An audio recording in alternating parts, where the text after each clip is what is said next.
കർത്താവിൻ്റെ അതിപരിശുദ്ധമായ നാമം വാഴ്ത്തപ്പെടുമാറാകട്ടെ. മനോഹരമാർന്ന ഈ സായാഹ്ന വേളയ്ക്ക് ഞാൻ കർത്താവിനെ സ്തോത്രം ചെയ്യുന്നു. റോസ് ഫാമിലി ഫേസ്ബുക്ക് ഗ്രൂപ്പിലെ എല്ലാ അംഗങ്ങൾക്കും എൻ്റെ വിനീതമായ നാമത്തിൽ എൻ്റെ സന്ധ്യാവന്ദനങ്ങളെ അറിയിക്കുന്നു. ഇപ്രകാരം ഒരു അസുലഭമായ ഒരു അവസരം തിരുവചനമായി ഒരിക്കൽ കൂടെ നിങ്ങളോടൊപ്പമായിരിക്കാൻ കൃപാലുവ ദൈവനോട് കാണിച്ച എല്ലാവിധമായ സ്നേഹത്തിനും ദൈവത്തിൻ്റെ കരുണയ്ക്കും ഞാൻ അഗാധമായ നന്ദി കർത്താവിൻ്റെ മുമ്പിൽ രേഖപ്പെടുത്തുകയാണ്.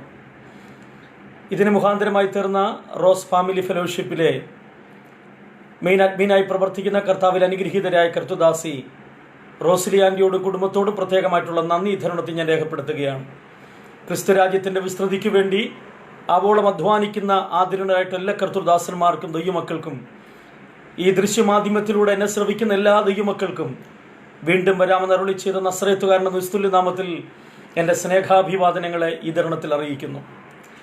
നമ്മൾ എന്നിൽ നിക്ഷിപ്തമായിരിക്കുന്ന ക്രിസ്തുവിൻ്റെ പുനരാഗമനം എന്നുള്ള വിഷയത്തെ ആധാരമാക്കിക്കൊണ്ട് അല്പസമയങ്ങൾ നാം ദൈവജന ചിന്തയിൽ നിന്നും ചിന്തിപ്പാൻ കർത്താവിന് നമ്മൾ താല്പര്യപ്പെടുകയാണ്. ആധുനിക ലോകം പരിഷ്കാരത്തിൻ്റെ ഉത്തുംഗശൃംഗത്തിൽ നിൽക്കുന്ന ഒരു കാലഘട്ടത്തിലാണ് നാം നിൽക്കുന്നത്. സമസ്ത മേഖലയിലും മനുഷ്യൻ എത്തിപ്പെടാൻ കഴിയാത്ത മേഖലകളെല്ലാം വെട്ടിപ്പിടിച്ച് വിജയത്തിൻ്റെ വെന്നിക്കൊടി പാറിപ്പറപ്പിച്ചുകൊണ്ട് വിജയത്തിൻ്റെ യാത്ര തുടരുന്ന ഒരു വല്ലാത്ത വിചിത്രത്തിൻ്റെ കാലഘട്ടം.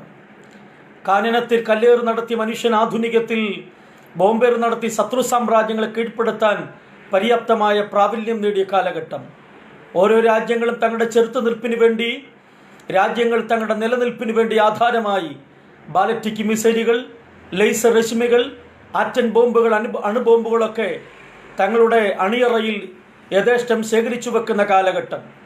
മനുഷ്യൻ ഭക്ഷണം കഴിക്കുന്നതിനേക്കാളും മനുഷ്യൻ്റെ ആരോഗ്യം നിലനിർത്തുന്നതിനേക്കാൾ അപ്പുറം ഒരു രാജ്യം മറ്റൊരു രാജ്യത്തോട് കടപിടിച്ച് നിൽക്കത്തക്കവണ്ണം, പ്രതിരോധ ശേഷി വർദ്ധിപ്പിക്കാൻ തക്കവണ്ണം മനുഷ്യൻ്റെ നശീകരണത്തിന് വേണ്ടി ബാലിസ്റ്റിക് മിസൈലും, ആറ്റൻ ബോംബുകൾ, അണുബോംബുകളും, ടാറ്റ് ബോംബുകളൊക്കെയും പ്ലാറ്റിൻ ടാങ്കുകളൊക്കെയും ക്രമാതീതമായി വർദ്ധിച്ച് വാരിക്കൂട്ടുന്നൊരു കാലഘട്ടത്തിലാണ് നമ്മൾ പാർക്കുന്നത്. ഈ വല്ലാത്ത കാലഘട്ടം ക്രിസ്തുവിൻ്റെ പുനരാഗമനത്തിൻ്റെ ഏറ്റവും അന്ത്യദിശയിലേക്ക് എത്തിപ്പെട്ടിരിക്കുന്നു എന്നുള്ള പരമാർത്ഥത നമ്മെ ചൂണ്ടിക്കാണിച്ചുകൊണ്ട് ഈ സന്ധ്യവേളയിൽ വളരെ ഗൗരവപൂർണമായ ചിന്ത നമ്മൾ ഒരുമിച്ച് ചിന്തിപ്പാൻ കർത്താവിൽ നമ്മൾ താല്പര്യപ്പെടുകയാണ്. തുടർന്നുള്ള മണിക്കൂറുകൾ, മിനിറ്റുകൾ ദൈവജനത്തിൻ്റെ ആഴങ്ങളിലേക്ക് പ്രവേശിപ്പാൻ കർത്താവ് നമ്മെ ഇടവരുത്തട്ടെ എന്ന് ഞാൻ ആശംസിച്ചുകൊണ്ട് വേദപുസ്തകത്തിലെ സമാപ്ത ഗ്രന്ഥമായ വെളിപ്പാട് പുസ്തകം 1-ാമത്തെ അധ്യായം അതിൻ്റെ 7-ാമത്തെ വാക്യം ഇതിനോടനുബന്ധപ്പെട്ടുകൊണ്ട് സംസാരിപ്പാൻ കർത്താവിൽ താല്പര്യപ്പെടുകയാണ്. അവൻ മേഘാരൂഢനായി വരുന്നു, ഏത് കണ്ണും അവനെ കുത്തിത്തുളച്ചവരും അവനെ കാണും, ഭൂമിയിലെ ഗോത്രങ്ങളൊക്കെയും അവനെ ചൊല്ലി വിലപിക്കും. ഊവ ആമേൻ. വേദപുസ്തകത്തിൽ അവസാനത്തെ ഗ്രന്ഥമാണ് വെളിപ്പാട് പുസ്തകം. ആ പുസ്തകത്തിൽ ക്രിസ്തുവേശുവിന്റെ പുനരാഗമനത്തെക്കുറിച്ച് അതിഗൗരവമായി രേഖപ്പെടുത്തിയിട്ടുള്ള ഭാഗമാണ് നമ്മൾ വായിച്ചിട്ടുള്ളത്. ഇതാ അവൻ മേഘാരൂഢനായി വരുന്നു. കർത്താവിൻ്റെ പുനരാഗമനത്തെക്കുറിച്ച് വേദപുസ്തകത്തിൽ വളരെയധികം പ്രവചന ഗ്രന്ഥങ്ങൾ, പ്രവാചക വരണ്യന്മാർ കാലാന്തരത്തിൽ പഴയ നിയമത്തിലും പുതിയ നിയമത്തിലും പ്രവാചകന്മാർ രേഖപ്പെടുത്തിയിട്ടുണ്ട്. പഴയ നിയമത്തിൽ ഏകദേശം 1527 തവണ ക്രിസ്തുവിൻ്റെ പുനരാഗമനത്തെക്കുറിച്ച് രേഖപ്പെടുത്തിയിട്ടുണ്ട്. പുതിയ നിയമത്തിൽ ഏകദേശം 318 തവണയോളം ക്രിസ്തുവിൻ്റെ പുനരാഗമനത്തെക്കുറിച്ച് രേഖപ്പെടുത്തിയിട്ടുണ്ട്. ആകെ നമ്മൾ പഠിച്ചു നോക്കുമ്പോൾ 1845 തവണയോളം പ്രവാചക വരണ്യന്മാരും പ്രവാചകന്മാരൊക്കെയും കാലാന്തരത്തിൽ പ്രവചിച്ചിട്ടുണ്ട് ക്രിസ്തുവിൻ്റെ പുനരാഗമനത്തെക്കുറിച്ച്. നമുക്കറിയാം ക്രിസ്തുവിൻ്റെ ജഡവതാരം, ക്രിസ്തു ഇവിടെ ജനിക്കണമെന്നും, ക്രിസ്തു ആരിൽ നിന്ന് ഉത്പാദിതമാകണമെന്നും, ക്രിസ്തു ജനിക്കേണ്ട ഏത് പ്രവിശ്യയിൽ നിന്നുമാണെന്നൊക്കെ ക്രിസ്തുവിൻ്റെ ജനനത്തിന് മുൻപ് തന്നെ നൂറ്റാണ്ടുകൾക്ക് മുമ്പ് പ്രവാചകന്മാർ പ്രവചിച്ചു. ആ പ്രവചനത്തെ നിറവേറിക്കൊണ്ട് കാലാന്തരത്തിൽ കൃത്യവും വളരെ വ്യക്തവുമായിട്ട് ക്രിസ്തു ജനിച്ചതായി തിരുവചനത്തിൽ നമ്മൾ വായിക്കുന്നുണ്ട്. യേശു ജനിച്ചതുപോലെ ആരും ഇവിടെ ജനിച്ചിട്ടില്ല. യേശു ജീവിച്ചതുപോലെ ആരും ഇവിടെ ജീവിച്ചിട്ടില്ല. യേശു മരിച്ചതുപോലെ ആരും ഇവിടെ മരിച്ചിട്ടില്ല. യേശു അടക്കപ്പെട്ടതുപോലെ ആരും ഇവിടെ അടക്കപ്പെട്ടിട്ടില്ല. എന്നാൽ യേശു ഉയർത്തെഴുന്നേറ്റതുപോലെ ആരും ഉയർത്തെഴുന്നേറ്റിട്ടില്ല. തിരുവചനം ശുദ്ധം പഠിച്ചു നോക്കുമ്പോൾ ഉലക ചരിത്രത്തിൽ സകല മഹാരഥന്മാരുടെയും കല്ലറകൾ അടയ്ക്കപ്പെട്ട് കിടക്കുമ്പോൾ ഇന്ന് ഉലക ചരിത്രത്തിൽ തുറക്കപ്പെട്ട ഒരേ ഒരു കല്ലറ മാത്രമേ ഉള്ളൂ. അത് ഞാൻ പ്രസംഗിക്കുന്ന നസറേനായ യേശു ക്രിസ്തുവിൻ്റെ കല്ലറയാണ്. ക്രിസ്തുവിൻ്റെ കല്ലറ തുറക്കപ്പെട്ടതാണ്. അവൻ എഴുതി വെച്ചിരിക്കുന്നു, തുറക്കപ്പെട്ട കല്ലറയുടെ മുമ്പിൽ അവൻ ഇവിടെയില്ല, അവൻ ഉയർത്തെഴുന്നേറ്റിരിക്കുന്നു. അപ്പോൾ ആ ഉയർത്തെഴുന്നേറ്റ യേശു പോയതുപോലെ തന്നെ മടങ്ങി വരും. അതാണ് പ്രവാചകൻ പറയുന്നത്, അവൻ മേഘാരൂഢനായി വരുന്നു. അപ്പോൾ ആകെ പഴയ നിയമത്തിലും പുതിയ നിയമത്തിലും ക്രിസ്തുവിന്റെ പ്രവചനം, ക്രിസ്തുവിന്റെ മടങ്ങിവരവിനെ കുറിച്ച് 1845 തവണ പ്രവാചക വരണ്യന്മാർ അതിനെക്കുറിച്ച് പ്രവചിച്ചിട്ടുണ്ട്. ക്രിസ്തുവിന്റെ പുനരാഗമനത്തെക്കുറിച്ച് യേശു ക്രിസ്തു തന്നെ തന്റെ വരവിനെ കുറിച്ച് വാസ്തവത്തിൽ പ്രവചിച്ചിട്ടുണ്ട്. അപ്പോസ്തലന്മാരും പ്രവാചകന്മാരും ഒക്കെ അതിനെ സ്ഥിരീകരിച്ചതായിട്ട് തിരുവചനത്തിന്റെ ഏടിൽ നമുക്ക് ദർശിക്കാൻ കഴിയും. ക്രിസ്തുവിന്റെ പുനരാഗമനം വളരെ ആഴമായി പഠിക്കേണ്ട കാര്യമാണ്. മണിക്കൂറുകൾ നിന്നുകൊണ്ട് നമ്മൾ ചിന്തിക്കേണ്ടതും ഗ്രഹിക്കപ്പെടേണ്ടതുമായ ഏറ്റവും മർമ്മപ്രധാനമായ ലക്ഷ്യമാണ്. നമ്മുടെ എല്ലാം ഭാവി പ്രത്യാശ എന്ന് പറയുന്നത് ഇഹലോകവാസത്തിൽ കോടിക്കണക്കിന് കോടാനുകോടി ബ്രില്യൻ്റായ ദേവദാസന്മാർ, ദൈവമക്കളൊക്കെ കഷ്ടങ്ങളുടെയും പ്രതിസന്ധികളും അനുഭവിച്ച് ത്യാഗോജ്ജലമായ ജീവിതം നയിച്ചവർ മുൻപേ യാത്ര ചെയ്തവരാണ്. അവരുടെ എല്ലാം ഉള്ളിലെ ഭാവി പ്രത്യാശ എന്ന് പറയുന്നത് ക്രിസ്തുവിന്റെ പുനരാഗമനം എന്നുള്ളതായിരുന്നു. നമ്മുടെ ഈ ഭാവി പ്രത്യാശ അത് തന്നെയാണ്. നാം ഈ ലോകത്തിൽ വിട്ടതിന്റെ വെറുത്തതിന്റെ വില അറിയുന്നത് ക്രിസ്തുവിന്റെ മഹത്വ പ്രത്യക്ഷത എന്നുള്ള ഏക വിഷയത്തെ ആധാരമാക്കിക്കൊണ്ടാണ്. ക്രിസ്തുവിന്റെ രഹസ്യവരവുണ്ട്, ക്രിസ്തുവിന്റെ പരസ്യവരവുണ്ട്. അതുപോലെ തന്നെ ക്രിസ്തുവിന്റെ രഹസ്യ സ്വർഗാരോഹണമുണ്ട്, പരസ്യ സ്വർഗാരോഹണമുണ്ട്. എന്താണ് ക്രിസ്തുവിന്റെ രഹസ്യ സ്വർഗാരോഹണം? എന്താണ് ക്രിസ്തുവിന്റെ പരസ്യ സ്വർഗാരോഹണം? നമ്മുടെ വാഴ്ത്തപ്പെട്ട കർത്താവ് ക്രൂശിൽ മരിച്ചു കഴിഞ്ഞ് തൻ്റെ ആത്മാവ്, തൻ്റെ ശരീരം ക്രൂശിൽ കിടക്കുന്ന സമയം അനന്തരമായിട്ട് അരിമത്ത് യോസേപ്പിന്റെ കല്ലറയിൽ യേശുവിന്റെ ശരീരം അടക്കം ചെയ്തു.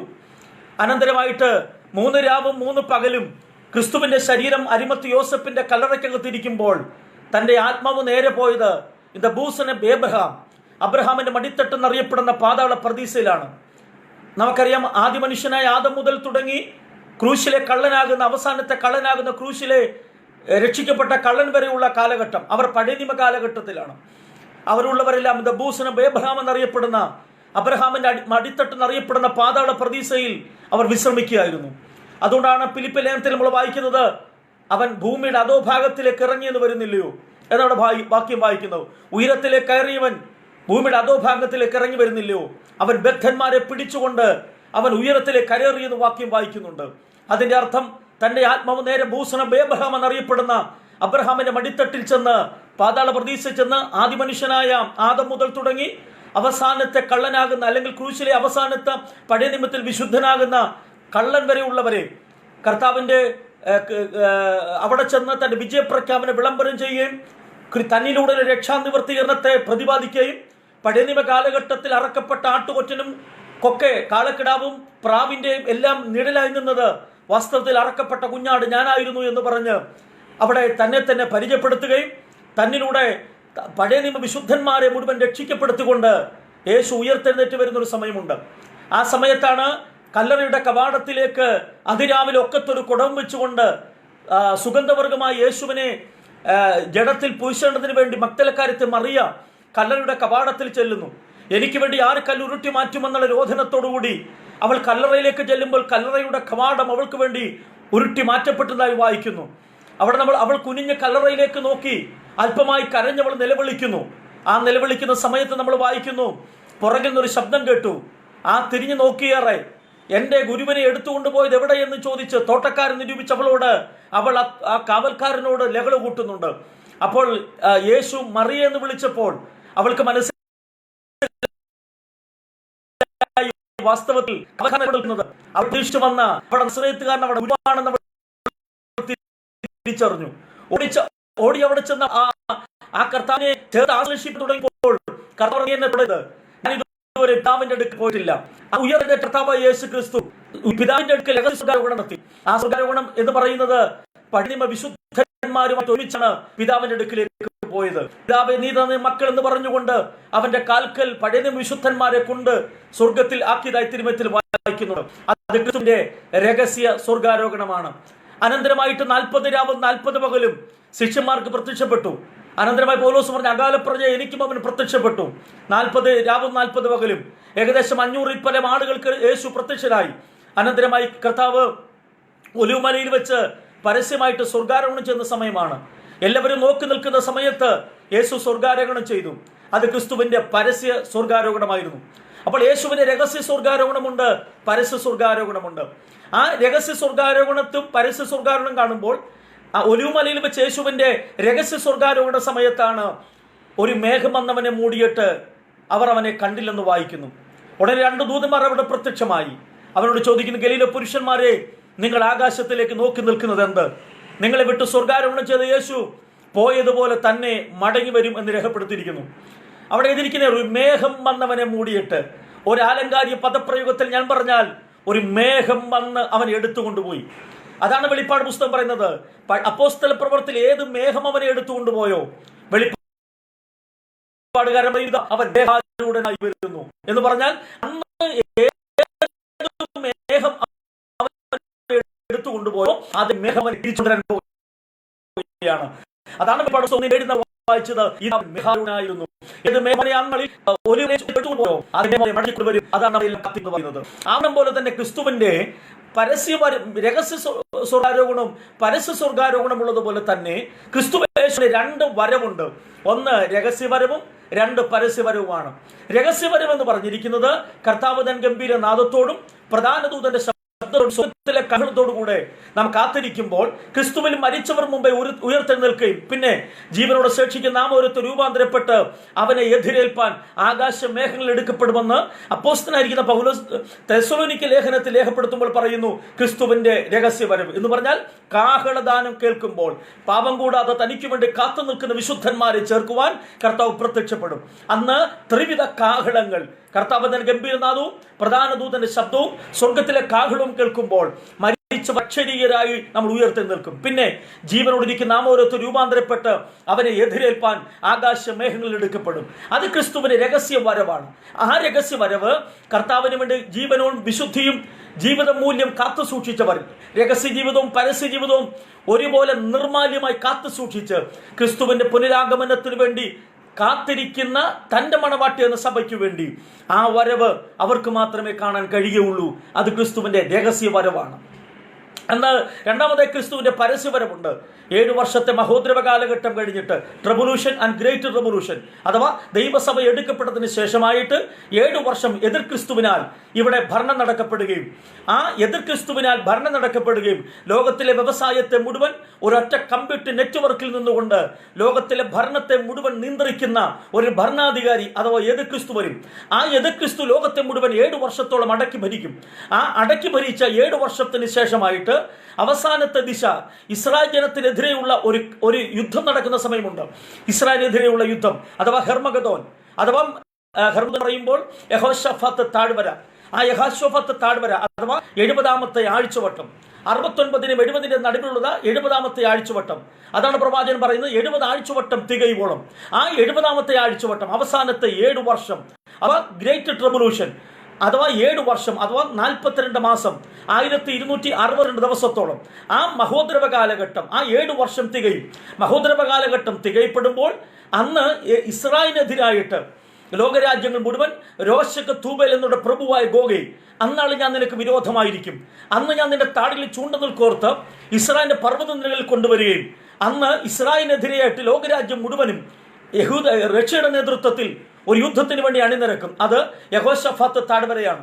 ആ യുദ്ധത്തിൽ എതിർ ക്രിസ്തുവിന്റെ നേതൃത്വത്തിൽ നടക്കുന്ന യുദ്ധത്തിൽ ആ യുദ്ധത്തിന്റെ അവസാന ദിക്കിലേക്ക് എത്തപ്പെടുമ്പോൾ ഇസ്രായേൽ പരാജയത്തിന്റെ ഏറ്റവും താഴ്വരയിലേക്ക് എത്തി നിൽക്കുമ്പോൾ അന്ന് തന്റെ കാല് കർത്താവ് യേശു ക്രിസ്തുവിന്റെ കാൽ യെരൂശലേമിന് കിഴക്കുള്ള ഒലിവുമലയിൽ പിളർക്കപ്പെടും, വന്ന് ചവിട്ടും. അങ്ങനെ ഒലിവുമല 2ആയി പിളർക്കപ്പെടും. ആ പിളർക്കപ്പെടുമ്പോൾ അവിടെ നിന്നുകൊണ്ട് യേശു തന്നെ വെളിപ്പെട്ട് കാണിക്കും. അതാണ് ക്രിസ്തുവിന്റെ പരസ്യവരവ് എന്ന് പറയുന്നത്. പരസ്യവരവ് ഇസ്രായേലിന് വേണ്ടിയാണ്, രഹസ്യവരവ് മണവാട്ടിയാകുന്ന സഭയ്ക്ക് വേണ്ടിയാണ്. അപ്പോൾ ക്രിസ്തുവിന്റെ രഹസ്യവരവുണ്ട്, പരസ്യവരവുണ്ട്. ആ പരസ്യവരവിനാണ് അന്ന് അവൻ ആ കർത്താവ് തന്റെ വായിലെ ശ്വാസത്താൽ സകല ജാതികളും ഒടുക്കിക്കളയും. അന്ന് ഇസ്രായേൽ ഓടി അവന്റെ കാൽക്കിലേക്ക് വരും. അന്ന് കർത്താവ് ഒരു കോഴി തന്റെ കുഞ്ഞിനെ ചിറകിന് മീതെ വഹിക്കുന്ന പോലെ പലവട്ടം മറയ്ക്കാൻ എനിക്ക് മനസ്സായിരുന്നു, നിങ്ങൾക്കും അതിന് മനസ്സില്ലായിരുന്നു എന്ന് പറഞ്ഞുകൊണ്ട് ഇസ്രായേൽ ജനതയെ മുഴുവൻ തന്റെ അടുക്കലേക്ക് ചേർത്ത് പിടിക്കുന്ന ആ വരവ് അത് 2ാമത്തെ പരസ്യവരവാണ്. അപ്പോൾ ക്രിസ്തുവിന് രഹസ്യവരവുണ്ട്, പരസ്യവരവുണ്ട്. അപ്പോൾ ക്രിസ്തുവിന്റെ പുനരാഗമനം എന്നുള്ളതാണല്ലോ നമ്മുടെ വിഷയം എന്ന് പറയുന്നത്. അതിലേക്ക് ആധികാരികമായിട്ട് നമുക്ക് പ്രവേശിക്കാൻ ക്രിസ്തുമായ സമയമേ നമ്മുടെ മുമ്പിലുള്ളൂ. എങ്കിലും ആ വരവിന് വേണ്ടി കാത്തിരിക്കുന്നവരാണ് നമ്മളിൽ എല്ലാവരും എന്ന് ഓർത്ത് ഞാൻ ദൈവത്തിന് നന്ദി പറയുകയാണ്. അപ്പോൾ ക്രിസ്തുവിന്റെ രഹസ്യപരവും പരസ്യപരവും ഉണ്ട്. എന്താണ് ക്രിസ്തുവിന്റെ വരവിന്റെ പ്രത്യേകത, ലക്ഷണങ്ങൾ? അതൊക്കെ വളരെ ആഴമായി അറിയേണ്ടതും ശാസ്ത്രീയപരമായിട്ടും നമ്മൾ മനസ്സിലാക്കേണ്ട ഒരു കാര്യതയാണ്. ഉലക ചരിത്രം നമുക്കറിയാം. ഇവിടെ വരാമെന്ന് പറഞ്ഞവരൊക്കെ ഈ മരണത്തിന്റെ മുമ്പിൽ കാൽമുട്ട് വിറച്ചു പോയിട്ടുണ്ട്. സകല ചിന്തകന്മാരെ സംഭ്രമിപ്പിക്കപ്പെട്ട ഒരു യാഥാർത്ഥ്യമാണ് മരണം എന്ന് പറയുന്നത്. മരണത്തിന് മുമ്പിൽ പകച്ചുപോലും ഇവിടെയുള്ളൂ.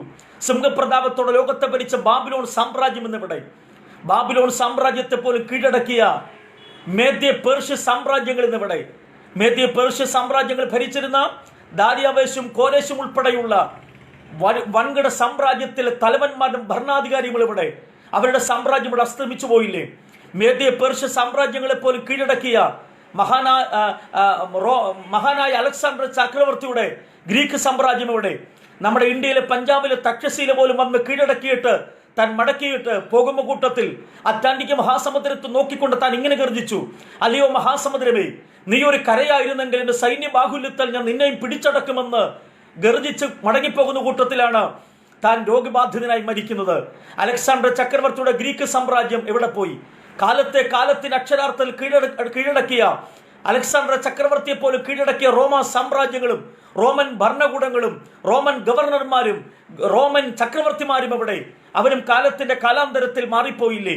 നമുക്കറിയാം, ലോകം കണ്ടിട്ടുള്ള ഉരുക്ക് വല്ലുകൊണ്ട് ഉലകത്തെ ചമരച്ചരിച്ച യുവപ്രതാപന്മാരെവിടെ? നെപ്പോളിയൻ ബോണപ്പാർട്ട്, അലക്സാണ്ടർ ചക്രവർത്തി, ഹിറ്റ്ലർ തുടങ്ങിയവർ ചക്രവർത്തിമാരൊക്കെ ഇവിടെ.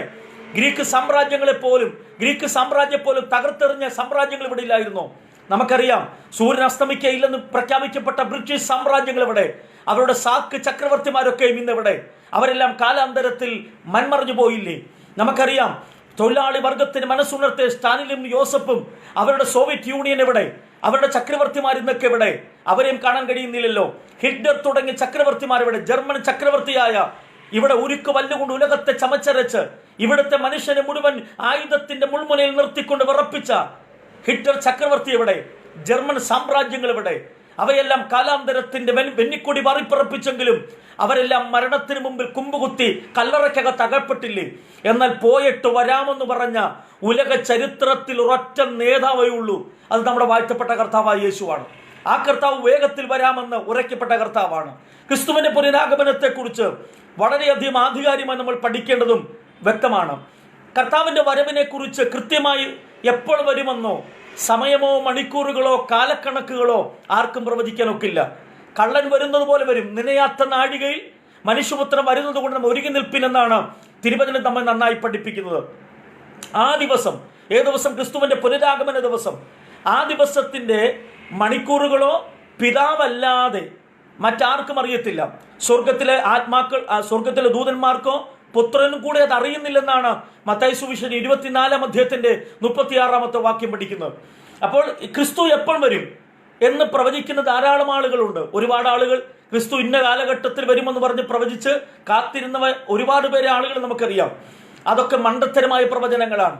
വിശുദ്ധ തിരുവെഴുത്ത് നമ്മെ വ്യക്തമായി പഠിപ്പിക്കുന്നുണ്ട്, എപ്പോൾ വരുമെന്ന് പിതാവല്ലാതെ പുത്രനോ സ്വർഗത്തിലെ ദൂതന്മാർ പോലും അറിയുന്നില്ലെന്നാണ് വിശുദ്ധ തിരുവെഴുത്ത് നമ്മെ വ്യക്തമായി പഠിപ്പിക്കുന്നത്.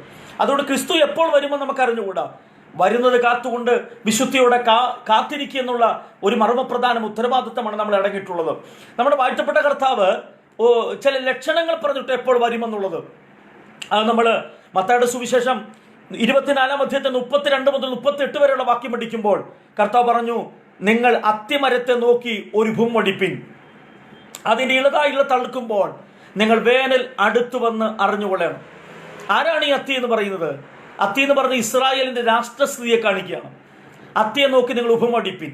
അത് തന്നെയാണ് റോമാർക്കെഴുതിയ ലേഖനം 11-ാം അധ്യായം അതിന്റെ 15-ാമത്തെ വാക്കിൽ വായിക്കുമ്പോൾ അവിടെ ഇങ്ങനെ കാണുന്നു, അവരുടെ പ്രമിഷൻ ലോകത്തിന്റെ നിരപ്പിന് ഹേതുവായെങ്കിൽ അവരുടെ അംഗീകരണം മരിച്ചവരുടെ പുനരുദ്ധാനം എന്നല്ലാതെ എന്താകുന്നു? ഈ രണ്ട് വാക്യം കൂടെ ചേർത്ത് നമ്മൾ പഠിക്കുമ്പോൾ ക്രിസ്തുവിന്റെ പുനരാഗമനത്തെ കുറിച്ച് വേദപുസ്തകത്തിൽ എപ്പോൾ വരുമെന്നോ മണിക്കൂറുകളോ സമയങ്ങളോ ഒരു മനുഷ്യനും തിട്ടമില്ലാത്ത കാര്യമാണ്. സ്വർഗത്തിലെ ദൂതന്മാർക്ക് പോലും വന്നു പറഞ്ഞാൽ വിശ്വസിക്കാൻ പാടില്ല. കർത്താവ് ഇപ്പോൾ വരുമെന്ന്, ഇന്ന ദിവസം വരുമെന്ന് സ്വർഗത്തിലെ ദൂതന്മാർ പോലും വന്നു പറഞ്ഞാൽ നമുക്ക് അംഗീകരിക്കാൻ പ്രമാണമില്ല. കാരണം വിശുദ്ധ തിരുവെഴുത്ത് പറയുന്നു, പിതാവല്ലാതെ ദൂതന്മാരോ പുത്രനും കൂടെ അറിയുന്നില്ലെന്നാണ്. അപ്പോൾ വാസ്തവം പഠിച്ചു നോക്കിയാൽ സമയം പറഞ്ഞ് പ്രവചിക്കുന്ന പ്രവചനങ്ങൾ നമ്മൾ അംഗീകരിക്കപ്പെടരുത്, ക്രിസ്തു എപ്പോൾ വരുമെന്ന്. എന്നാൽ വിശുദ്ധ തിരുവെഴുത്ത് നമ്മെ പഠിപ്പിക്കുന്ന അനുസരിച്ച് രണ്ട് കാര്യങ്ങൾ നമുക്ക് മനസ്സിലാക്കാൻ പറ്റും. ഒന്ന്, ക്രിസ്തുവിന്റെ വരവിന്റെ മർമ്മപ്രധാനമായ ലക്ഷണം എന്ന് പറയുന്നത് ഒന്നാമതായി വായിക്കുന്നു, അത്തിയെ നോക്കി നിങ്ങൾ ഒരു ഉപമ പഠിപ്പിൻ, അതിന്റെ ഇല തളിർക്കുമ്പോൾ വേനൽ അടുത്തോ നിങ്ങൾ അറിയണം. അത്തി എന്ന് പറയുന്നത് ഇസ്രായേലാണ്. ഇസ്രായേലിന്റെ രാഷ്ട്രസ്ഥിതിയെ പ്രതിപാദിക്കുന്നതാണ് അത്തി എന്ന് പറയുന്നത്. അപ്പോൾ അത്തിയെ നോക്കി നിങ്ങൾ ഉപമ പഠിപ്പിൻ. അത്തി എന്ന് പറയുന്നത് ഇസ്രായേൽ രാഷ്ട്രസ്ഥിതിയാണ്. അതാണ് പൗലോസ് അപ്പോസ്തലൻ പറയുന്നത്. റോമർക്ക് ലേഖനത്തിന്റെ 11-ാം അധ്യായത്തിൽ പറയുന്നു, അതിന് 15-ൽ പറയുന്നു, അവരുടെ പ്രംശം. ആരുടെ പ്രംശം? ഇസ്രായേലിന്റെ പ്രംശം. പ്രംശം വാക്കിന്റെ തകർച്ച എന്നാണ്. അപ്പോൾ ഇസ്രായേൽ രാഷ്ട്രത്തിന്റെ തകർച്ച ലോകത്തിന്റെ നിരപ്പിന് ഹേതുവായി എന്ന് പറഞ്ഞ ഇസ്രായേലിന്റെ തകർച്ച നിമിത്തമായി ലോകരാജ്യം മുഴുവൻ ഒന്നായി എന്നാണ് വായിക്കുന്നത്. എന്നാൽ അവരുടെ അംഗീകരണം മരിച്ച വിശുദ്ധന്മാരുടെ പുനരുദ്ധാനം എന്നല്ലാതെ എന്താകും എന്നാണ് അവർ അംഗീകരിക്കപ്പെട്ടത്. അവരുടെ തകർച്ച അവരുടെ അംഗീകരണം എന്ന് പറയുന്നത് 1948 മെയ് മാസം 14-ാം തീയതിയാണ് ഇസ്രായേൽ എന്ന രാജ്യം ലോകത്ത് സ്ഥാപിതമായത്. ആ രാജ്യം സ്ഥാപിതമായതോടുകൂടി ഓർത്തുള്ളേണം അവരുടെ അംഗീകരണം അവരുടെ ലോകരാജ്യത്തിൽ മടങ്ങ് മരിച്ച വിശുദ്ധന്മാരുടെ എന്ന് പറഞ്ഞാൽ കർത്താവിന്റെ കാഹളധ്വനി കേൾക്കുമെന്നാണ്. എന്ന് പറഞ്ഞാൽ മരിച്ചവരുടെ പുനരുദ്ധാനം. ഏതാണ് മരിച്ചവരുടെ പുനരുദ്ധാനം എന്ന് പറയുന്നത്? കർത്താവ് തൻ ഗംഭീരനാദത്തോടും പ്രധാന ദൂതന്റെ ശബ്ദത്തോടും സ്വർഗത്തിലെ കാഹളത്തോട് ഇറങ്ങി വരുമ്പോൾ ക്രിസ്തുവിൽ മരിച്ചവർ നിൽക്കുകയും പിന്നെ ജീവനോടിരിക്കുന്ന നാം ഒരുത്ത് രൂപാന്തരപ്പെട്ട് അവനെ എതിരേൽപ്പാൻ ആകാശം മേഘങ്ങളിൽ നാം എടുക്കപ്പെടും. ആ വരവ് എന്ന് പറഞ്ഞാൽ ഇസ്രായേലിന്റെ മടങ്ങി വരവ്. 1948 മെയ് മാസം 14-ാം തീയതി അർദ്ധരാത്രി ഇസ്രായേൽ എന്ന രാജ്യം ലോകത്ത് സ്ഥാപിതമായത് മുതൽ തുടങ്ങി ഇനി ഏത് സമയത്തും കർത്താവിന്റെ കാഹളം ധ്വനിക്കാം. കാഹളം ധ്വനിച്ചു കഴിഞ്ഞാൽ മരിച്ചുപോയ വിശുദ്ധന്മാർ പുനരുദ്ധാനം പ്രാപിക്കും. അന്ന് ഭൂമി ഭൂതങ്ങളെ പ്രസവിക്കുമെന്ന് പറഞ്ഞിരിക്കുന്നത്. എന്ന് പറഞ്ഞാൽ ഭൂമി പ്രേതങ്ങളെ പ്രസവിക്കുമെന്ന് എഴുതിപ്പിക്കുന്നതിന് അർത്ഥമോ മരിച്ചുപോയ വിശുദ്ധന്മാർ കല്ലറകളെ ഭേദിച്ച് പുറത്തു വരുന്ന ഒരു സമയം. ആ സമയമാണ് ക്രിസ്തുവിന്റെ പുനരാഗമനം. അത് ഏത് സമയവും നമുക്ക് പറയാനൊക്കത്തില്ല. അപ്പോൾ അത്തിയാകുന്ന ഇസ്രായേൽ, ആ അത്തിയാകുന്ന ഇസ്രായേൽ നമുക്കറിയാം 1948 അവർക്ക് രാജ്യം സ്ഥാപിതമാകുന്നുണ്ട്. എന്നാൽ അതിനു മുമ്പ് AD 70 നമ്മുടെ വാഴ്ത്തപ്പെട്ട കർത്താവിനെ ജാതിക രാജാവായ പീലാത്തോസിന് മുമ്പിൽ വെച്ച് യഹൂദ മതാനുസ്വാരികളും യഹൂദ പരീശന്മാരും ശാസ്ത്രിമാരും മഹാപുരോഹിതരും ഉൾപ്പെടെ അവനെ ഞങ്ങൾക്ക് വേണ്ട, ബർവാസിനെ വിട്ടുതരിക എന്ന് പറഞ്ഞപ്പോൾ ഞാൻ അവനൊരു കുറ്റവും കാണുന്നില്ലെന്ന് പീലാത്തോസ് റോമൻ ഗവർണറാകുന്ന പീലാത്തോസ് പറയുമ്പോഴും പറയുന്നു അവനെ ക്രൂശിക്കുക, ബർവാസിനെ ഞങ്ങൾക്ക് വിട്ടുതരിക എന്ന് പറഞ്ഞ് ജാതിക രാജാവായ പീലാത്തോസിന് മുമ്പിൽ വെച്ച് യേശുവിനെ തള്ളിക്കളഞ്ഞപ്പോൾ യഹൂദനുമായിട്ടുള്ള താൽക്കാലിക ബന്ധം അവിടെ വെച്ച് അവസാനിച്ചു. ജാതിക രാജാവായ പീലാത്തോസ് അങ്ങനെ അതോടുകൂടി യഹൂദനുമായിട്ടുള്ള താൽക്കാലിക ബന്ധം അവിടെ വെച്ച് തീർന്നു. അതാണ് 69 ആഴ്ചവട്ടങ്ങൾ തിരിച്ചു വീണിട്ട് 69-നും 70-നും നടുവിലുള്ള parenthetical period, the dispensation of the grace or the dispensation of the Holy Spirit എന്ന് പറയുന്നത്, അഥവാ കൃപായുഗം അഥവാ പരിശുദ്ധമോയി എന്ന് പറഞ്ഞ പരന്തറ്റിക്കൽ പീരീഡ്. ആ പരന്തറ്റിക്കൽ പീരീഡാണ് നമ്മൾ ഇന്ന് പാർക്കുന്നത്. ആ പരന്തറ്റിക്കൽ പീരീഡ് തിരികെ പറഞ്ഞാൽ കാഹളം ധ്വനിക്കുമ്പോൾ ആ കാലഘട്ടം തീരും. യഹൂദനുമായിട്ടുള്ള ബന്ധമാണ്. അങ്ങനെ ജാതിക രാജാവായ പീലാത്തോസിന് മുമ്പിൽ വെച്ച് അവനെ ഞങ്ങൾക്ക് വേണ്ട, ബറവാസിനെ വിട്ടുതരിക എന്ന് പറഞ്ഞുകൊണ്ട് യേശുവിനെ തള്ളിക്കളഞ്ഞതുകൂടി യഹൂദൻ കർത്താവിന്റെ പദ്ധതിയിൽ നിന്നും താൽക്കാലികം മാറിട്ട് പോയി. അങ്ങനെ ജാതികളാകുന്ന നമുക്ക് രക്ഷ കരസ്ഥമാക്കാൻ കഴിഞ്ഞു. അതുകൊണ്ടാണ് രക്ഷ നിങ്ങളെ തേടി വന്നത്. അതുകൊണ്ടാണ് രക്ഷ എനിക്ക് ലഭിക്കാൻ ഇടയായി മാറിയത്. അപ്പോൾ മനസ്സിലുണ്ടായി അകത്തോട്. അപ്പോൾ ആ ജാതിക രാജാവ് പീലാത്തോസിന് മുമ്പിൽ വെച്ച് കർത്താവിനെ അവർ തള്ളിക്കളഞ്ഞതോടുകൂടി നമ്മൾ തിരുവചനം പഠിച്ചു നോക്കുമ്പോൾ AD 70 റോമൻ ഗവർണറായിരുന്ന ടൈറ്റസിന്റെ നേതൃത്വത്തിൽ, അതാ തീത്തോസിന്റെ നേതൃത്വത്തിൽ അന്നൊരു പെസഹ ദിവസം യഹൂദ ദേവാലയത്തെ അവർ വളഞ്ഞു. 30 ലക്ഷത്തിലോളം വരുന്ന യഹൂദന്മാർ ദേവാലയത്തിന്റെ അകത്തും പുറത്തു നിൽക്കുള്ള പെസഹ പെരുന്നാൾ ആചരിപ്പൻ കൂടി വന്നിരുന്നു. അന്ന് 3 മാസത്തോളം യെരുശലേം ദേവാലയത്തെ അവർ നിരോധിച്ചു. തീത്തോസിന്റെ നേതൃത്വത്തിൽ യഹൂദ ദേവാലയത്തെ അവർ കൊള്ളയിട്ടു. ലക്ഷക്കണക്കിന് യഹൂദന്മാരെ റോമൻ ഗവൺമെന്റ് കൊന്നൊടുക്കി. അങ്ങനെ AD 70 മുതൽ തുടങ്ങി AD 133 ലോക ചരിത്രത്തിന്റെ വേലിൽക്കെട്ടിൽ നിന്നും യഹൂദൻ പുറത്തുപോയി. ലോകത്തിന്റെ പല ഭാഗത്തേക്ക് അവർ പലായനം ചെയ്തു. ഒന്ന് നിത്യവൃത്തിക്ക് നിർവാഹമില്ലാതെ കയറിക്കിടപ്പാൻ ഒരു കൂടാരമോ ഒരു കുടിലോ ഇല്ലാതെ വണ്ണം ലോകത്തിന്റെ പല ഭാഗത്ത് അവർ ചിതറപ്പെട്ടു പോയി. നമ്മുടെ ഇന്ത്യയിലെ കൊച്ചിയിൽ പോലും കൊച്ചു സുനകദോസുകൾ വന്ന് പണിതവർ പാർത്തതായി ചരിത്രം പഠിക്കുന്നു. ലോകത്തിന്റെ പല ഭാഗത്തേക്ക് അവർ ചിതറപ്പെട്ടു പോയി. ലോക ചരിത്രത്തിൽ ഇന്ത്യ ഒഴികെ മറ്റ് ലോക രാജ്യം മുഴുവൻ അവരെ പീഡിപ്പിക്കപ്പെടേണ്ടി വന്നു. റഷ്യയിലൊക്കെ എന്ന് പറയുമ്പോൾ ജർമ്മനിയിലും റഷ്യയിലുമൊക്കെ യഹൂദന്മാർ അധികം പീഡിപ്പിക്കപ്പെട്ടു. ജർമ്മൻ ചക്രവർത്തി ഹിറ്റ്ലർ 60 ലക്ഷം യഹൂദന്മാരെയാണ് കൊന്നൊടുക്കിയത് ഒരുമിച്ച് തന്നെ. റഷ്യയിലൊക്കെ യഹൂദന്മാരെ കശാപ്പ് ശാലകളിൽ മൃഗത്തിന്റെ മാംസം കെട്ടിത്തൂക്കിയിടുമ്പോൾ ആ മൃഗശാലയിൽ ഏറ്റവും അധികം ബിസിനസ് നടക്കപ്പെടണമെങ്കിൽ അതിനോട് ചേർന്ന് യഹൂദനെ ജീവനോടെ തന്റെ ശരീരത്തിലെ തൊക്ക് ഉരിച്ചു കളഞ്ഞ ശേഷം ജീവനോടെ വാർന്നൊലിക്കുന്ന രക്തവുമായി കെട്ടിത്തൂക്കുന്ന കടകളിൽ അന്ന് ബിസിനസ്സുകൾ ഏറെ നടക്കുമായിരുന്നു. അങ്ങനെ ലോകത്തിന്റെ പല ഭാഗത്ത് യഹൂദന് ചിതറപ്പെട്ടു പോയി. ഇന്ത്യയിൽ മാത്രം അവർക്ക് പീഡനമുണ്ടായില്ല. അങ്ങനെ ചിതറപ്പെട്ടു പോയ യഹൂദനെ 1948 മെയ് മാസം 14 അവർക്ക് സ്വന്തം രാജ്യം സ്ഥാപിതമായി. മടങ്ങിപ്പോയ ജനം മടങ്ങി വന്നു. അതാണ് കർത്താവ്, നിങ്ങൾ ചിതറിപ്പോയ ജനം അത്തിയെ നോക്കി നിങ്ങൾ ഉപമടിപ്പിൻ. ഉണങ്ങിപ്പോയ അത്തിയെ, യേശു അത്തിയെ ശപിച്ചു. ആ അത്തി അന്നോട് ഉണങ്ങിപ്പോയി. ആ ഉണങ്ങിപ്പോയ അത്തി എന്ന് നിങ്ങൾ അവർ തളുക്കുമോ, അന്ന് കർത്താവിന്റെ മടങ്ങി വരവ് ലക്ഷണമെന്നാണ്. ആ ഉണങ്ങിപ്പോയ അത്തിയെ, കർത്താവ് ശപിച്ച ഉണങ്ങിപ്പോകുന്ന അത്തിയാകുന്ന ഇസ്രായേൽ 1948 മെയ് മാസം 14 അത്തിയാകുന്ന ഇസ്രായേൽ തളർത്തു. ആ തളർക്കപ്പെട്ട ഇസ്രായേൽ തളർക്കുമ്പോൾ ഓർത്തുകൊള്ളണം, നമ്മുടെ വീണ്ടെടുപ്പ് അടുത്തുവെന്നോർത്ത് നാം ദൈവത്തെ സ്തുതിക്കേണ്ടിയിരിക്കുന്നു. അപ്പോൾ കർത്താവിന്റെ പുനരാഗമനം രണ്ടാമത്തെ ലക്ഷ്യം എന്ന് പറയുന്നത്, സമയം നമുക്ക് അറിവില്ല, പക്ഷെ ലക്ഷണം വെച്ച് നോക്കുമ്പോൾ അത്തിയാകുന്ന ഇസ്രായേലിന്റെ തളർപ്പാണ് ഏറ്റവും അടിസ്ഥാനപരം മനസ്സിലാക്കേണ്ടത്. നമുക്കറിയാം, നാം ഇന്ന് പാർക്കുന്ന യുഗം ഏറ്റവും പൗരാണിക കാലഘട്ടമല്ല, ഒരു സൈബർ യുഗത്തിലാണ് നമ്മൾ പാർക്കുന്നത്. ഇതുപോലെ പരിഷ്കാരത്തിന് ഉത്തങ്കം നിൽക്കുന്ന ഒരു കാലഘട്ടം മാനവ ചരിത്രത്തിൽ കാണാൻ കഴിയുന്നില്ല. കണ്ടുപിടുത്തം, ശാസ്ത്രം എന്ന് പറയുന്നത് മനുഷ്യന്റെ അടിസ്ഥാനപരമായ കാര്യങ്ങളെക്കുറിച്ചുള്ള പുരോഗമനമാണ് ശാസ്ത്രമെന്ന് വിശേഷിപ്പിക്കുന്നത്. നമുക്കറിയാം, മനുഷ്യന്റെ കണ്ടുപിടുത്തങ്ങൾ എത്രയധികം വർദ്ധിച്ചു എന്ന് ഒരു കാലഘട്ടത്തിൽ നമ്മൾ പാർക്കുന്നത്.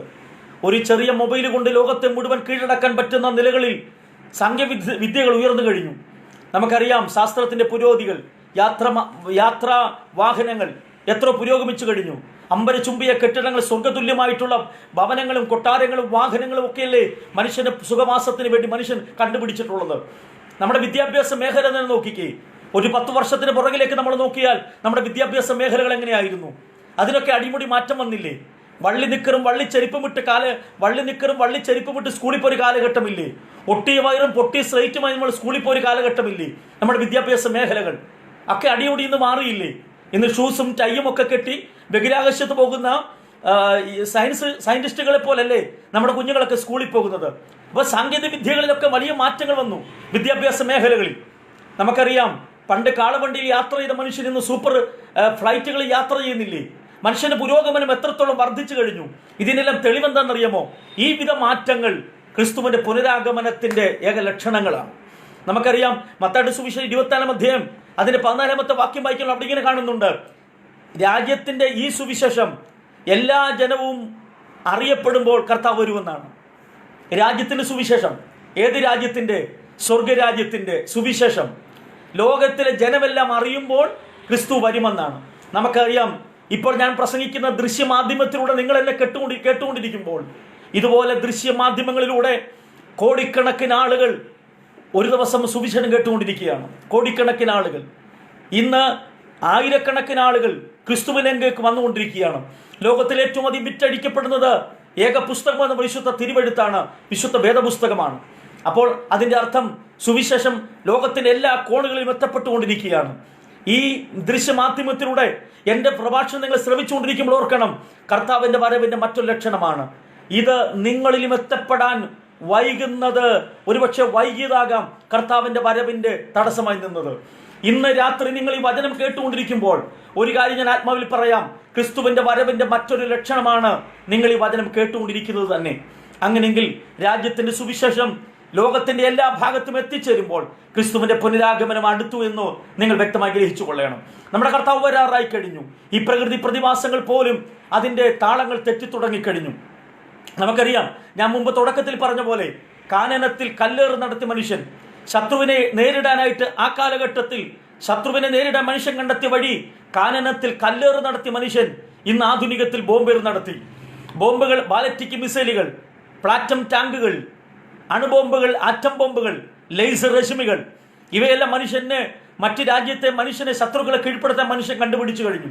മാത്രമല്ല, ഈ പ്രകൃതികളെ പോലും യുദ്ധത്തിന് വേണ്ടി ആയുധമാക്കാൻ മനുഷ്യൻ കണ്ടുപിടിച്ചു കഴിഞ്ഞു. നമുക്കറിയാം, 1970 ഹിരോഷിമ നാഗസാക്കി യുദ്ധം നടക്കുന്ന സമയം അമേരിക്കയും വിയറ്റ്നാമും തമ്മിൽ യുദ്ധം നടന്ന ഒരു കാലഘട്ടമുണ്ട്. 1970 വിയറ്റ്നാം യുദ്ധം. ആ വിയറ്റ്നാം യുദ്ധത്തിൽ വിയറ്റ്നാം രാജ്യത്തെ എങ്ങനെയാണ് കീഴ്പ്പെടുത്തിയത്? ഈ പ്രകൃതികളെ പോലും ആയുധമാക്കാൻ മനുഷ്യൻ പഠിച്ചു കഴിഞ്ഞു. എങ്ങനെയാണ് അവർ കണ്ടുപിടിച്ചത്? നമുക്കറിയാം, C-130 എന്ന് പറയുന്ന ഒരു യുദ്ധവിമാനം, അത് ഒരു ദിവസം 2900 തവണ വിയറ്റ്നാം എന്ന് പറഞ്ഞ രാജ്യത്തിന്റെ മുകളിൽ അമേരിക്കൻ C-130 എന്ന് പറയുന്ന ഫ്ലൈറ്റ് 2900 തവണ ആകാശം മുകളിൽ മേഘത്തിലൂടെ റൗണ്ട് ചുറ്റിയപ്പോൾ, 2900 തവണ റൗണ്ട് ചുറ്റിയപ്പോൾ അകന്നുന്ന മഴമേഘങ്ങളെല്ലാം ആ ഫ്ലൈറ്റ് ഒരുമിച്ച് കൂട്ടി അടുപ്പിച്ചു. അതിനുശേഷമായിട്ട് ഒരു പകൽ പോലും രാത്രി പോലെ വിയറ്റ്നാം തോന്നി. അങ്ങനെ അകന്നുന്ന കാർമേഘങ്ങളെ മുഴുവൻ C-130 എന്ന് പറയുന്ന ഫ്ലൈറ്റ് 2900 തവണ ഒന്ന് കറങ്ങിയപ്പോൾ അകന്നുന്ന മഴക്കാർ മുഴുവൻ ഒരുമിച്ച് കൂടിയിട്ട് വിയറ്റ്നാം രാജ്യത്തൊരു വലിയ മഴ പെയ്തു. 10% ഭാഗത്തോളം വിയറ്റ്നാം എന്ന് പറയുന്ന രാജ്യം വെള്ളത്തിനടിയിലായി പോയി. അങ്ങനെ അമേരിക്ക 1970 വിയറ്റ്നാം രാജ്യത്തെ കീഴ്പ്പെടുത്തിയത് അതിനെ പോപ്പി വാർ എന്നാണ് അറിയപ്പെടുന്നത്. അതിന്റെ അർത്ഥം ആ മഴയുദ്ധം എന്നാണ് അതിനെ അറിയപ്പെടുന്നത്. ആ മഴയെപ്പോലും വെള്ളത്തെപ്പോലും ആയുധമാക്കാൻ മനുഷ്യൻ കണ്ടുപിടിച്ചു കഴിഞ്ഞു. പുരോഗമനത്തിന്റെ ഉത്തുംഗ ശൃംഗത്തിൽ പാദമൂന്ന് നിൽക്കുന്ന ഒരു കാലഘട്ടം. എന്താണ് നമ്മളെ തെളിയിക്കുന്നത്? നമ്മുടെ കർത്താവായ യേശുവിന്റെ പുനരാഗമനം സമാഗതമായി കഴിഞ്ഞു. ഇന്ന് എന്നെ ശ്രദ്ധിക്കുന്ന ഞാൻ നിങ്ങളോട് പറയാം, കർത്താവിന്റെ കാഹളധ്വനി കേൾക്കും മുൻപായി നമ്മൾ തിരിച്ചറിയേണ്ടത് നാം രക്ഷിക്കപ്പെട്ടിട്ടുണ്ടോ എന്നുള്ളത് ഇന്ന് രാത്രി തിരിച്ചറിയണം. ഈ സന്ധ്യവേളയിൽ നമ്മുടെ കർത്താവിന്റെ പുനരാഗമനം സമാഗതമായി കഴിഞ്ഞു. അതിനുവേണ്ടി ഒരുങ്ങി ഉണരുവാനുള്ള കാലഘട്ടത്തിലാണ് നാം ഓരോരുത്തരും അധിവസിക്കുന്നു എന്നുള്ളതിന്റെ ഏറ്റവും മർമ്മമായ ഒരു കാര്യമാണ് ഞാൻ നിങ്ങളെ ഓർമ്മപ്പെടുത്തുന്നത്. അതുകൊണ്ട് ഈ ദിവസങ്ങളിൽ ഉണർന്നും കാത്തിരുന്നുകൊണ്ട് കർത്താവിന്റെ വരവിന് വേണ്ടി നാം ഒരുങ്ങേണ്ട ഒരു കാലഘട്ടത്തിൽ നാം എത്തിക്കഴിഞ്ഞു എന്നുള്ളത് വളരെ ശ്രദ്ധിക്കേണ്ട കാലഘട്ടമാണ്. നമ്മുടെ ഈ കാലഘട്ടം എന്ന് പറയുന്നത് ക്രിസ്തുവിന്റെ ഏറ്റവും വരവിന്റെ ലക്ഷണങ്ങൾ വിളിച്ചറിയിക്കുകയാണ്. നമ്മുടെ രാജ്യത്തിന് സുവിശേഷം മാത്രമല്ല, നമ്മുടെ ജീവിത ശൈലികൾക്ക് മാറ്റം വന്നില്ലേ? വിവാഹത്തിന് കൊടുത്തും വിവാഹത്തിന് വാങ്ങിയുമുള്ള കാലഘട്ടങ്ങൾ, ഏറ്റവും അരാജകത്വം, ജീവിതം മൂല്യച്ചൂടി സംഭവിച്ചൊരു കാലഘട്ടമാണ്. മനുഷ്യന് തമ്മെ സ്നേഹിക്കാൻ വയ്യാത്തൊരു കാലഘട്ടം. അതിലെ മനുഷ്യൻ സ്വസ്നേഹികളായി മാറുമെന്നാണ് വിശുദ്ധ തിരുവെഴുത്തമ്മയെ പഠിപ്പിക്കുന്നത്. മനുഷ്യൻ സ്വന്തമായി സ്നേഹിക്കുക. COVID-19 എന്ന മഹാരോഗം വന്നു കഴിഞ്ഞപ്പോൾ നമുക്ക് മനസ്സിലായത്, വിദേശത്തെ രാജ്യത്ത് ജോലി ചെയ്യുന്നവർ അവരെ രോഗത്തിന്റെ പീഡനം വർദ്ധിച്ചപ്പോൾ നാട്ടിൽ വന്നപ്പോൾ സ്വന്തം ഭാര്യയായിക്കൊള്ളട്ടെ, മക്കളായിക്കൊള്ളട്ടെ, അവരെ വീട്ടിൽ കൈക്കൊണ്ടില്ല. സുദീർഘ വർഷം അവർ അധ്വാനിച്ച് പണമുണ്ടാക്കി അയച്ചു കൊടുത്തതാണ്. പക്ഷേ സ്വന്തം കോവിഡ് എന്ന മഹാരോഗം വരുമോ എന്ന് ഭയന്നിട്ട് വിദേശത്ത് വന്നവരെ പോലും വീടിനകത്ത് കയറ്റിയില്ല. കർത്താവ് പറഞ്ഞ കാര്യം അത്ര സത്യമല്ലേ? മനുഷ്യൻ സ്വസ്നേഹികളായി മാറും. ആ ഒരു കാലഘട്ടം ക്രിസ്തുവിന്റെ പുനരാഗമനത്തിന്റെ മറ്റൊരു ലക്ഷണമാണ്. നമുക്കറിയാം, ആഗോളം മനുഷ്യൻ എത്രത്തോളം ഇവിടെ വളർന്നു കഴിഞ്ഞു. ചൊവ്വാഗ്രഹങ്ങളിൽ പോലും കൂടാരമടിക്കുവാൻ മനുഷ്യൻ വ്യഗ്രത കൊള്ളുന്ന കാലഘട്ടം. മനുഷ്യൻ ഓരോ ഗ്രഹങ്ങളിലേക്ക് അഭയം തേടുവാൻ, ഓരോ ഗ്രഹങ്ങളിൽ ജീവിക്കുവാൻ, കൂടുവെക്കുവാൻ, സ്ഥലം വാങ്ങുവാൻ വേണ്ടി മനുഷ്യൻ നെട്ടോട്ടം ഓടുന്ന കാലഘട്ടം. ഇതെന്തിനെ സൂചിപ്പിക്കുന്നു? നമ്മുടെ കർത്താവിന്റെ വരവേറ്റവും ആസന്നമായി എന്നതിന്റെ വ്യക്തമായ തെളിവാണ്. ഞാൻ അധികം നേരം നീട്ടുന്നില്ല. നമ്മുടെ കർത്താവിന്റെ വരവേറ്റവും സമാഗതമായി കഴിഞ്ഞു. ഇന്നെന്നെ ശ്രദ്ധിയെ ഞാൻ നിങ്ങളോട് പറയാം, നിങ്ങൾ ഒരുങ്ങിയിട്ടുണ്ടോ കർത്താവിന്റെ വരവിന് വേണ്ടി? കർത്താവിന്റെ കാഹളം തൊലിക്കുമ്പോൾ ക്രിസ്തു 7 വർഷം ഈ ഭൂമി ഭരിക്കുന്ന ഒരു കാലഘട്ടം വരുന്നു. ആ കാലഘട്ടം മുഴുവൻ, ലോകത്തെ മുഴുവൻ ഒരൊറ്റ നെറ്റ്വർക്കിന്മേൽ ലോകത്തിലെ വ്യവസായത്തെ മുഴുവൻ കൊണ്ട് ലോകത്തെ മുഴുവൻ ഭരിക്കുന്ന ഒരു സാമ്രാജ്യം പോവുകയാണ്. ഇറാഖ് എന്ന് പറയുന്ന രാജ്യത്തെ കേന്ദ്രീകരിച്ചുകൊണ്ട് ലോകത്തിന്റെ നെറ്റ്വർക്കിൽ 66 നമ്പറിനെ കേന്ദ്രീകരിച്ചുകൊണ്ട് അതിനുവേണ്ടി ലോകം മുഴുവൻ ഒരുങ്ങിക്കഴിഞ്ഞിരിക്കുന്നു. നിങ്ങൾ ഒരുങ്ങിയിട്ടുണ്ടോ കർത്താവിന്റെ വരവിന് വേണ്ടി? ഈ ദിവസങ്ങളായി യേശുവിനെ രക്ഷിതാവും കർത്താവുമായി ആഗമനത്തിനു വേണ്ടി നിർമ്മലമായ രഹസ്യവും പരസ്യമായ ജീവിതം വിശുദ്ധിയോടെ കാത്തിരിക്കാമെന്ന് ഞാൻ നിങ്ങളെ ഓർമ്മപ്പെടുത്തിക്കൊണ്ട് എന്റെ വാക്കുകളെ അവസാനിപ്പിക്കാൻ കർത്താവിൽ താല്പര്യപ്പെടുന്നു. എനിക്ക് അവസരം വേർതിരിച്ചെന്ന കർത്താവിൽ അനുഗ്രഹീതരായ കർത്തുദാസി റോസ്ലി ആന്റിയോടും കുടുംബത്തോടും എന്നെ ഹൃദയമായി നന്ദി രേഖപ്പെടുത്തുന്നു. എന്നെ ഇതുവരെ വചനം ശ്രവിച്ചുകൊണ്ട എല്ലാ ശ്രോതാക്കൾക്കും എന്റെ ഹൃദയത്തിന്റെ ഭാഷയിൽ നന്ദി രേഖപ്പെടുത്തുന്നു. ഈ വചനങ്ങൾ ദൈവം നമ്മെല്ലാവരെയും സമൃദ്ധിയോടെ അനുഗ്രഹിക്കുമാറാകട്ടെ. God bless you all.